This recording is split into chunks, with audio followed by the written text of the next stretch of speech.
ragazzi, buon inizio giugno e questo è un mistero che ma, mio papà mi ha sempre raccontato, una storia davvero strana di un suo amico. In effetti questo suo amico, come papà, lavora di notte, quindi scendono presto alle 3 di mattina, già devono recarsi sul posto di lavoro.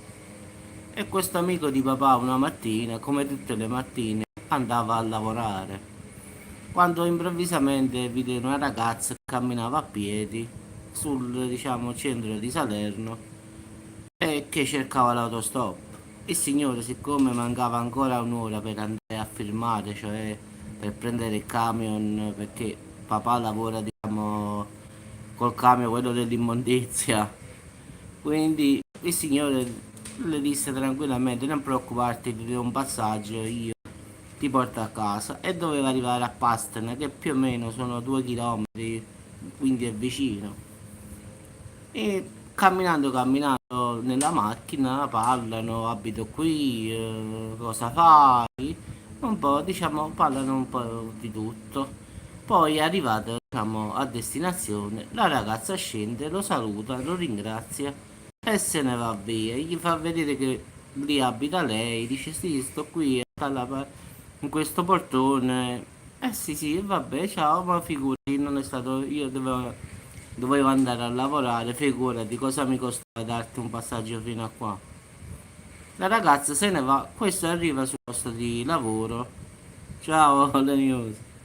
Arriva sul posto di lavoro e trova una sciarpa sul sedile e della ragazza. Però giustamente lui fa sua giornata di lavoro, la conclude tutta. Quando è mezzogiorno, giustamente che diciamo ha firmato, quindi può tornare a casa, passa dalla casa della ragazza e dice, va a bussare vicino alla porta, diciamo, domanda a qualcuno, dice questa come può essere e gli danno un'indicazione più o meno, dice no, questa qui deve essere. Anche perché era solo una tipo villetta, diciamo, quindi altri non ce ne stanno nel palazzo volendo. Quindi a finale bussa apre una signora anziana e giustamente l'amico papà dice: signor, date questa qua a vostra figlia, se l'ha scudata, se l'ha dimenticata ieri, col napoletano ogni tanto prendo la scimata. Se l'ha scordata vostra figlia stanotte che ci ha dato un passaggio e quindi dategliela voi, se sta dormendo, che ne so. E questa si mette a piangere, dice: come vi permettete? Sa, la persona ci rimane un po' male, come vi permettete? Sì, ho portato la sciarpa, ma ho dato il passaggio a vostra figlia, ma vi lamentate pure. Sa, poi qua siamo un po' impulsivi, diciamo.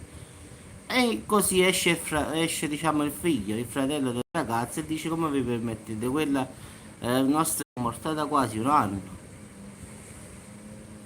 Sì, sì, è vero, non è, no, no, no, non è una palla, è vero. E poi l'amico di papà ha fatto veramente i vermi. E questo dice: come ti permetti? Diciamo, mia sorella è morta da oltre un anno. E papà gli dà la sciarpa, e la sciarpa era quella della ragazza, in effetti. Quando il ragazzo e la mamma vedono questa sciarpa, dicono: questa sciarpa qui l'abbiamo messa sul cimitero vicino alla foto della ragazza perché era una sciarpa che lei usava moltissimo portare. Sì, sì, è vera la storia, te lo dico io che è vero. E comunque, sai, poi l'amico di papà, qui siamo un po' paurosi, ma pure io lo sono. Su queste cose qua non mi piace scherzare. E questo comunque dice: sì, ma voi che dite? Così, così dice: no, vi dovete portare sul cimitero, signor, ma è una curiosità. E allora si mettono in macchina, il cimitero è vicino, da Pastena al cimitero è proprio vicino, quindi ci vuole 5 minuti. Arrivano sul cimitero, papà, diciamo, l'amico di papà quando vede la foto proprio si sente male perché era quella che aveva il passaggio lui. Diciamo che rimase, la sciarpa non stava più per lui, quindi era quella che aveva in mano. Quindi ragazzi, proprio una cosa allucinante proprio, cioè l'amico di papà è rimasto quasi scioccato. Sì, perché poi la cosa strana è che la sciarpa non ci stava più sulla tomba. E poi quella lì che stava nella foto era come l'aveva vista lui nella macchina e ci aveva parlato. Quindi, diciamo, secondo a me mi veniva in infarto, secondo me, era paura. Io certe volte pure se cammino di notte, io mi guardo intorno, ho paura, che devo fare? Cioè l'amico di papà quando l'ho detto a papà, pure papà la mattina quando scende tiene paura, perché quasi queste cose ci crediamo noi molto a sud, diciamo, perlomeno a Salerno, io ci credo. Però questa ragazza che vagava, un passaggio, ti rimane una sciarpa, poi vai a casa, la mamma dice come ti permetti, quello è morto da oltre un anno. Ah, sì. Sì, sì, ma qua a Salerno, guarda, sono successi tanti casi che poi racconterò man mano, cose strane davvero. Ci sta un'altra storia che racconterò, secondo me stasera, che quella farà ancora peggiore di questa qui. Quell'altra storia è di una bambina morta che chiede una cosa a un'amica e tanto la finisce, ma questo te lo racconterò in un altro video. Comunque, l'amico di papà è andato in pensione oramai perché è capitato tanti anni fa. Quindi rimase scioccato guardando la foto cioè tu hai dato il passaggio la notte a questa e questa tu vai a vedere su una foto una lapide sul cimitero. C'è da uscire quasi pazzo. Non uscivo più da casa per un mese minimo. Mi dovevano accompagnare a lavorare secondo me. Meglio andare a lavorare di mattina, oltre che di notte. Anche perché loro sono abituati, papà, tutti gli altri, loro fanno la pulizia nel centro storico di Salerno, la lungomare, Salerno intera, no? Quindi devono prendere i cassonetti, quindi sono abituati a trovare gente di notte, quindi il sabato sera vi lascio immaginare, papà dice stanno ubriachi per terra perché qua sta la movida, allora alle 4 del mattino dice, beh se li vedi, bravo, sì sì, può stare sicuro, sì. Dice che secondo me mi è venuto a pigliare, io così pensavo sicuramente, perché vedendo un morto dici ma fa che allora devo morire pure io. È venuto a prendermi, questa era la prima cosa che mi passava per la testa a me. Io pure la sera quando sto qui, diciamo, nella stanzetta a fare il video, a pensare a che video per fare, sta tutto spento. Io mi guardo intorno, la verità, guardo il bambolotto, guardo e mi faccio quasi flash in testa. Ma che devo fare? Sono fatto così, non ci riesco.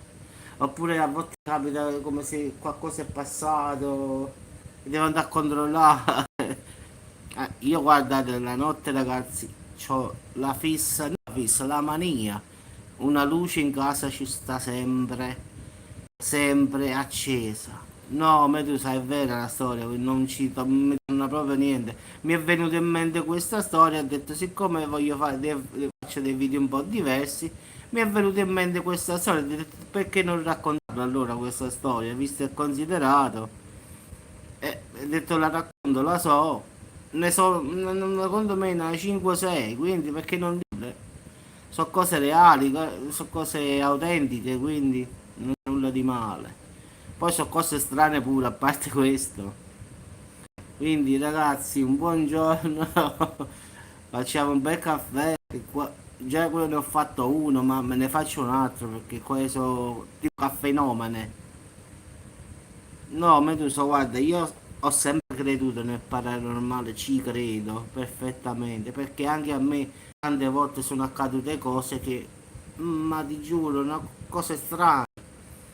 Una volta ti posso assicurare che era morto mio nonno, eravamo andati al cimitero, tanto per dirti, e io avevo un forte mal di pancia, ma di giuro, e diceva no, devo andare in bagno, siccome la casa nostra era proprio vicino al cimitero, ma non dico attaccato, ma quasi, quindi si doveva scendere più o meno 300-400 metri per andare a casa, quindi dal cimitero, da casa se ti affacciavi lo vedevi il cimitero, no? Tanto per dire.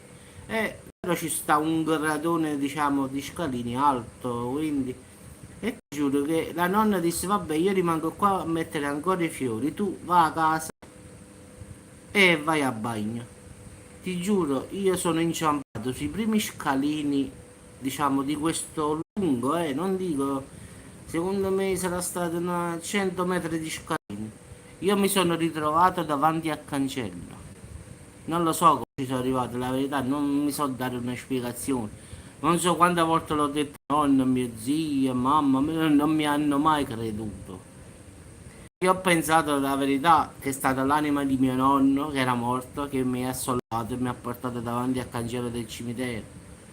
Perché ragazzi, da dove sono inciampato? Non mi sono più ricordato nulla, non ho visto niente. Mi sono trovato davanti a sto cancello, che era lontanissimo da dove sono scivolato perché io per il mal di pancia, io correvo.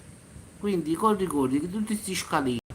Come ho fatto i primi 10 scalini, sono scivolato. Mi sono ritrovato davanti a sto cancello. Ma era lontano, ragazzi, erano ma 150 metri da dove io mi ricordo di aver scivolato. Quindi mi sono successe tante cose che ci credo e basta. Quindi possono dire che cosa vogliono. Io ci credo in un altro negli spiriti, in queste cose, come credo nel bene, credo nel male. Io per parte mia ci credo. Sì, quindi diciamo in effetti il mistero mi ha sempre, perciò ho fatto anche video strani così, perché io ci credo, quindi non è che io, a me mi piace, quindi è come se mi invitassi a mangiare, uguale, la stessa cosa, quindi a me piace parlare di questo perché